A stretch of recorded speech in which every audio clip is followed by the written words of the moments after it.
টি-20 বিশ্বকাপে গ্রুপ পর্বের 2 ম্যাচ শেষে যুক্তরাষ্ট্র থেকে ওয়েস্ট ইন্ডিজে বাংলাদেশ দল। এখানে গ্রুপ পর্বে বাকি 2টি ম্যাচ খেলবে টাইগাররা।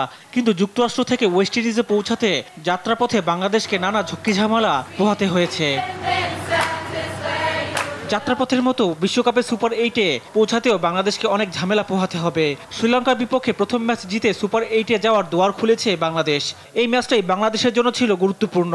সাউথ আফ্রিকার বিপক্ষে ম্যাচটা জিততেও হেরে গেছে। ম্যাচটা জিতলে ঝামেলা পোহাতে হতো কম। ডি গ্রুপে বাংলাদেশের হাতে আর ম্যাচ রয়েছে 2টি। সুপার 8-এ যাওয়ার জন্য বাংলাদেশের সহজ সমীকরণ হাতে থাকা 2টি ম্যাচ জিততে হবে। তাহলে আর কারো দিকে তাকাতে হবে না বাংলাদেশের। বাংলাদেশের সম্প্রতি ফর্মের বিবেচনায় নেদারল্যান্ডস আর নেপালকে হালকাভাবে নেওয়ার সুযোগ নেই। তবে বাংলাদেশ যদি পরবর্তী ম্যাচ নেদারল্যান্ডসের সঙ্গে জিতে যায় তবে কাজটা আরও সহজ হবে। ম্যাচ জয়ের সাথে রান রেটেও এগিয়ে থাকবে বাংলাদেশ। বাংলাদেশ যদি ডাচদের কাছে হেরে যায় তবে মহাবিপদে পড়তে হবে। তখন বাংলাদেশকে শেষ ম্যাচে নেপালকে শুধু হারালেই চলবে না, 17 জুন একই সময়ে নেদারল্যান্ডস ও শ্রীলঙ্কা ম্যাচের ফলের জন্য অপেক্ষা করতে হবে। তবে এত সব যদি কিন্তু না ভাবলেও চলবে।